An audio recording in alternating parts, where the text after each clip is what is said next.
Hello বন্ধুরা, সেবা IT টিপসের পক্ষ থেকে আপনাদেরকে স্বাগতম ও অভিনন্দন।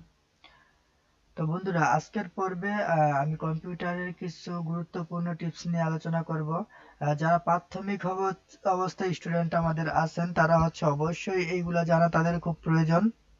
হ্যাঁ, অনেক স্টুডেন্ট আছে তারা কিন্তু পরিপূর্ণভাবে সম্পূর্ণ ক্লাস পায় না, বা কম্পিউটারের যে বেসিক ধারণাটা সেটা জানে না। আর আমরা জানি যে প্রাথমিক অবস্থা যে প্রথম যে ক্লাসগুলো আছে আমাদের, হ্যাঁ, সেই ক্লাসগুলো যদি আমরা পরিপূর্ণভাবে করতে পারি, তবে অবশ্যই আমাদের এইখানে কোনো কিছু করা সম্ভব। যেমন কম্পিউটারের যে আমরা আজকের পর্বে আমাদের প্রত্যেকটা ধাপ থাকবে আমাদের ক্লাসের। অফিস ম্যানেজমেন্টের কিছু ধাপ থাকবে, ফটোশপের ধাপ থাকবে, অনলাইন ভিত্তিক কাজে ধাপ থাকবে, হ্যাঁ, কিছু টিপসের ধাপ থাকবে, চাকরির আবেদন, স্কুল কলেজের বিশ্ববিদ্যালয় আবেদনের যে কাজগুলো সেগুলো থাকবে। ইভেন আপনারা কিভাবে এখান থেকে মানে ছোটখাটো কাজ করে ইনকাম করতে পারবেন সেটাও ইনশাল্লাহ আমি আপনাদেরকে দেখা দেবো। তো বন্ধুরা, আপনারা যদি আমার চ্যানেলের নতুন দর্শক হয়ে থাকেন তাহলে অবশ্যই চ্যানেলটা সাবস্ক্রাইব করে পাশে থাকা বেল আইকনটি অন করে দিবেন। আর যদি ফেসবুক পেজে থাকেন তাহলে অবশ্যই ফেসবুক পেজটা ফলো করে দিবেন। চলো ভিডিওটা শুরু করা যাক। তো আমরা আজকের পর্বে দেখব যে কিভাবে কম্পিউটারটা অন অফ করে। তবে অন অফ করার জন্য এর আগে কিছু আমরা মাউসের কাজ জানতে হবে, মাউসের ব্যবহার জানতে হবে, কিবোর্ডের ব্যবহার জানতে হবে। তো আমরা এই একটা মাউস আমরা যদি সিলেক্ট করে নেই, দেখেন আমাদের মাউসের তিনটা পয়েন্ট আছে, একটা হচ্ছে রাইট, একটা লেফট, একটা কি এই চাকাটা ঘোরানোটা। তাহলে আমরা জানি এই যে আহ, আমাদের আমি যদি আপনাদেরকে একটু দেখাই দিই, তাহলে এই যে আমাদের, হ্যাঁ, এটা হচ্ছে ওকে বাটন। ওকে ওকে বাটন আমরা ম্যানুয়ালি বললেই চলে, কিন্তু আমরা লাইটের লিফট, হ্যাঁ, এরকম যদি দেই রাইট বাটন। তবে এটা আমরা মানে যদি প্রপারলি যারা নতুন একদম স্টুডেন্ট আছেন তারা আমরা ওকে বাটন বললে যা চিনবো, ঠিক আছে, মানে সঠিক ওকে বাটন। আর এই বাটনটা আমরা রিফ্রেশ বাটন বলবো। যারা নতুন আছেন কিন্তু আসলে এটা কিন্তু রিফ্রেশ না, হ্যাঁ, এটা আপনার রাইট আর লিফট। তো ঠিক আছে, বুঝাইতে পারছি বন্ধুরা? তবে যারা স্টুডেন্ট নতুন আছেন তাদেরকে বোঝানোর জন্য আমরা কিন্তু নিজেরা বুঝি এবং অন্যদেরকে বুঝাতে হবে, শুধুমাত্র নিজেরা বুঝলে হবে না। ঠিক আছে, নিজের আগে বুঝতে হবে, দেন অন্যদেরকে জানে বুঝাতে পারে। আমরা ওই রকম ইনশাল্লাহ ক্লাস করব। তো বন্ধুরা, আমরা প্রথমে দেখি যে কম্পিউটারের হোম মেনু হচ্ছে এটা, হ্যাঁ, স্টার্ট বাটন যেটা, এটা হোম মেনু হচ্ছে আমাদের কম্পিউটার হোম মেনু হচ্ছে এটা। এইখানে আপনি বললাম না যে ওকে বাটন, ওকে বাটনে প্রেস করলে স্লিপ, শাটডাউন, হ্যাঁ, তারপর কি রিসেট। তাহলে লিফট বাটনে ক্লিক করলে কিন্তু আমরা এগুলো আস্তে আস্তে, আর লিফট বাটন অবশ্যই আমি বলছি যখন আমরা কাজ করব তখন তো এইখানে আপনার এই যে নিচের যে অংশটা আছে কালো, হ্যাঁ, নিচের যে অংশ কালোটা আছে সেটাকে বলে আমরা টাস্ক বার। আর এইখান থেকে, হ্যাঁ, এই যে এইখান থেকে এতটুকু পর্যন্ত যেটা আছে সেটাকে বলবো আমরা ডেস্কটপ, ডেস্কটপ মোড। আর টাস্ক বারের কাজ যে কোনো সফটওয়্যারকে একবার ক্লিক করলে ওপেন হবে। আর এই যে ডেস্কটপটা, হ্যাঁ, এই ডেস্কটপটা প্রত্যেকটা সফটওয়্যারকে কি আমাদের ডাবল ক্লিক করলে কি ওপেন হবে। বুঝাইতে পারছি? তাহলে প্রত্যেক সফটওয়্যারটা তাহলে আমরা বুঝাইতে পারছি কি এই ডেস্কটপ। আচ্ছা, ডেস্কটপটা আসলে কি? কম্পিউটারটা যখন অফ থাকে, কম্পিউটারটা চালু করার পরে ডিসপ্লের মধ্যে যে আলোটা আসবে কি, এটাই ডেস্কটপ। এখন আমরা জানতে হবে যে আমরা উইন্ডোজ কি ব্যবহার করতেছি।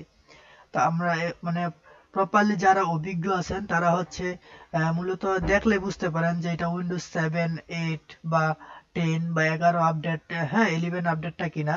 তো যারা নতুন প্রাথমিক অবস্থা আছেন তারা কিভাবে দেখবেন? তো চলো দেখে আসি। এই যে এখানে কি দিস পিসি, দিস পিসির মধ্যে রাইট বাটন ক্লিক করব, রাইট বাটন ক্লিক করা রাইট বাটন ক্লিক করার প্রপার্টিজ, ওকে বাটনে ক্লিক করব। ওকে বাটনে ক্লিক করার পরে দেখেন আমাদের যে ডিভাইসের তথ্যগুলো এখানে আমরা চলে আসছে। এখানে টোটালি আমরা এখানে ব্যবহার করতেছি উইন্ডোজ 10। কি ব্যবহার করতেছি এখানে আমরা? উইন্ডোজ 10। আমাদের কোর i3 4th gen, আর র্যাম 8 GB। আমরা প্রপারলি এখানে আমাদের মোটামুটি যে বেসিকটা আমরা এখান থেকে দেখতে পারবো। ঠিক আছে, তো আশা করি এতটুকু ক্লিয়ার। যদিও কারো প্রবলেম থাকে তাহলে অবশ্যই কমেন্ট করতে পারেন, আমি ইনশাল্লাহ সলভ করে দেওয়ার চেষ্টা করব। তো এরপরে আমরা এই হচ্ছে দিস পিসি, এই দিস পিসির মধ্যে ডাবল ক্লিক করতে হবে। করার পরে এইখানে হচ্ছে আমাদের কিছু অপশন চলে আসবে। এই পাশে বাম পাশে যে স্কুলগুলো আছে এগুলো আমরা দেখবো যে ডেস্কটপ। ডেস্কটপ দেখেন আমরা বলছিলাম আগে যে কম্পিউটারটা বন্ধ হয়ে গেলে যখন আমরা পুনরায় চালু করব ডিসপ্লের মধ্যে যে আলোটা আসবে সেটা হচ্ছে আমাদের ডেস্কটপ। তাহলে এই হচ্ছে ডেস্কটপ। আমরা এগুলা ডেস্কটপ কেন শিখবো? কারণ আমরা যখন কাজ করব সেভ করার দরকার পড়বে। হ্যাঁ, আমরা ফাইলটা কোথায় রাখছি সেটা যা দরকার পড়তে পারে, সেই ক্ষেত্রে আমরা এটা চুজ করে নেব। আমরা জানতে হবে বাধ্যতামূলক, এটা ছাড়া কোনো কিছুই হবে না। আপনি সাপোজ একটা ডকুমেন্ট নিয়ে আপনি কাজ করলেন, কাজ করার পর আপনি সেই ফাইলটা ডকুমেন্টটা কোথায় রাখছেন, তাহলে আপনি সেটা জানেন না, তাহলে মানে আপনি যে কাজ করছেন সেটার কোনো ভ্যালুই থাকবে না। হ্যাঁ, কোনো ভ্যালুই থাকবে না। তো এখানে দেখাই drives and device and drives. এখন এই ডিভাইস এন্ড ড্রাইভস এটাকে বলা এইচডিডি, মানে হার্ড ডিস্ক ড্রাইভ, আমার যেটা মেমোরি বলা হয়, ঠিক আছে? এই হচ্ছে মেমোরি। আমাদের এই মেমোরি এটা হচ্ছে গুগল ড্রাইভ। এই গুগল ড্রাইভ কিভাবে আপনারা ওপেন করবেন সেটাও আমি একবার এক সময় আপনাদেরকে ভিডিও নিয়ে দেখা দিব। আর এ হচ্ছে আমাদের নিউ ভলিউম, যেটা হচ্ছে আমাদের কি এখানে আমাদের প্রয়োজনীয় ডকুমেন্ট গুলো আমরা এখানে রাখতে পারি। তো আর আরেকটা বিষয় আমরা এখানে বলে দিচ্ছি, আপনাদের যেই কোনো সফটওয়্যার যদি প্রয়োজন হয় অবশ্যই কমেন্ট করবেন। ইনশাল্লাহ আমি আপনাদেরকে ক্লিক ভার্সন দেওয়ার চেষ্টা করব ফ্রিতে। তো এই লোকাল ডিস্ক, এই লোকাল ডিস্কটা শুধুমাত্র আমরা উইন্ডোজের জন্য রাখবো। এটার মধ্যে আমরা ভুলেও কখনো ফাইল বা কোনো কিছু ডকুমেন্ট এখানে রাখবো না। হ্যাঁ, এই লোকাল ডিস্ক সিটা ব্যতীত। তারপর আস্তে আস্তে ডাউনলোড। হ্যাঁ, এরপরে হচ্ছে ডকুমেন্ট, এগুলো হচ্ছে পিকচার। হ্যাঁ, এগুলো হচ্ছে আমরা পরে আস্তে আস্তে কাজগুলো আমরা দেখে নিব। তো এরপর হচ্ছে আমরা প্রথম হচ্ছে আমরা কিভাবে ফোল্ডার, একটা নিউ ফোল্ডার ক্রিয়েট করব। একটা ডকুমেন্ট রাখার জন্য আমাদের প্রয়োজনীয় ফাইল রাখার জন্য আমরা রাইট বাটনে ক্লিক করতে হবে। এরপর হচ্ছে নিউর মধ্যে হচ্ছে কি ফোল্ডার। হ্যাঁ, ফোল্ডারে ক্লিক করতে হবে। দেন হচ্ছে আমাদের এরকম একটা অপশন চালু হবে। দেখেন এটার মধ্যে কিন্তু আমাকে বলছে এডিট করার জন্য, কিন্তু আমরা যদি এডিট না করে বাইরে ক্লিক করি তাহলে কি নিউ ফোল্ডার নামে তৈরি হচ্ছে।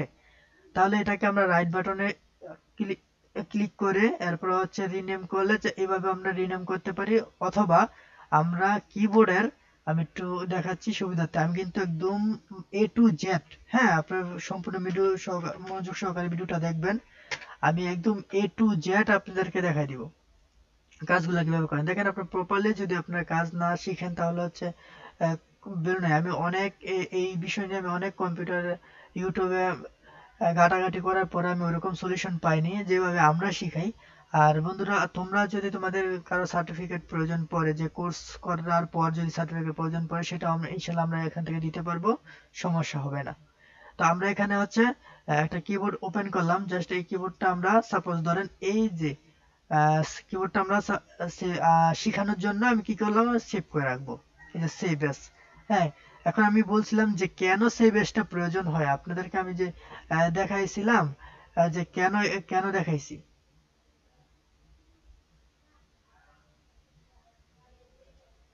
আচ্ছা, এখানে আচ্ছা ওকে আসছে। দেখেন আমরা এখানে যখন এটা পিএনজি ইমেজ, আমরা অল ফাইল পিএনজি দিলে সমস্যা নেই, আমরা জিপিইজি দেওয়ার চেষ্টা করব। দেখেন এখানে হচ্ছে কি ডেস্কটপ, আমরা বলছিলাম যে কম্পিউটার যখন বন্ধ হবে চালু করার পরে যে স্ক্রিনে আলোটা আসবে সেটাই ডেস্কটপ। তাহলে আমরা যদি ডেস্কটপে ফাইলটা রাখি তাহলে অবশ্যই বুঝতে পারবো কি ফাইলটা ডেস্কটপে আছে। হ্যাঁ ওকে, আমরা রাখবো যে আমাদের ডেস্কটপ, এই হচ্ছে যে আমাদের ফাইলটা। তাহলে এটাকে হচ্ছে এটার উপর আমরা একটু ক্লিক করি।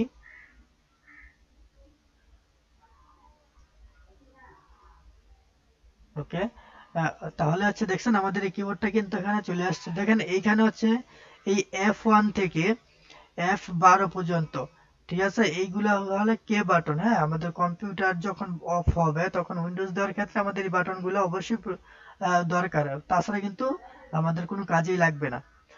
এগুলা দিয়ে অনেক কাজ করা যায়, যেমন F2। এখন যদি আমরা এইখানে ক্লিক করার পরে যে দেখাইলাম যে কিবোর্ডের F2 বাটন, হ্যাঁ কে বাটন, F2 বাটনে যদি ক্লিক করি তাহলে হচ্ছে কি তাহলে F2 বাটনে যদি আমরা ক্লিক করি তাহলে আমরা এখানে রিনেম হয়ে যাবে উপরে স্কুলের। তাহলে এখানে হচ্ছে আমাদের আইটি ট্যাগ নামে একটা হচ্ছে কি ফাইল আমরা এখানে তৈরি করলাম।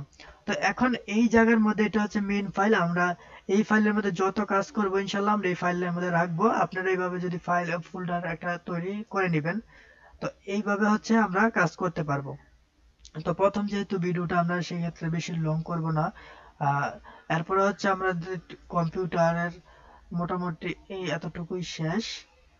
তো পরবর্তী যে ক্লাসটা আছে সেই ক্লাসে আমরা দেখাবো যে মাইক্রোসফট ওয়ার্ডের কাজ। আর অবশ্যই আমরা মাইক্রোসফট ওয়ার্ড 2007 দিয়ে শিখবো। 2007 যে ভার্সনটা আমরা জানি যে আমাদের ভার্সন 10, 11, 16, হ্যাঁ 21, 19 এবং 25 ভার্সন আছে। তবে আমরা যদি 2007-এর যে মাইক্রোসফট ওয়ার্ডের যে ভার্সনটা আছে সেটা যদি আমরা শিখি ইনশাল্লাহ বাকি যে পরবর্তী যে প্রজন্ম বা ফিউচারে যেই ভার্সনগুলো আসবে আমরা ঠিক অবশ্যই ওই ভার্সনগুলো আমরা কভার করতে পারবো। ঠিক আছে, এখানে আমি এই মাইক্রোসফট ওয়ার্ডে কিছু সেটিং আছে সেইগুলো হচ্ছে আমি আপনাদেরকে পরবর্তী যে ভিডিওটা আসবে সেই ভিডিওটার মধ্যে আমি দেখে দিব। তো এই পর্যন্ত সবাই ভালো থাকবেন, সুস্থ থাকবেন, আল্লাহ হাফেজ। আর যারা এই ভিডিওতে নতুন এসেছেন অবশ্যই চ্যানেলটা সাবস্ক্রাইব করে দিয়ে পাশে থাকা বেল আইকনটা অন করে দিবেন যাতে পরবর্তী ভিডিও আপলোড দেওয়ার সাথে সাথে আপনার কাছে নোটিফিকেশন চলে যায়। আল্লাহ হাফেজ।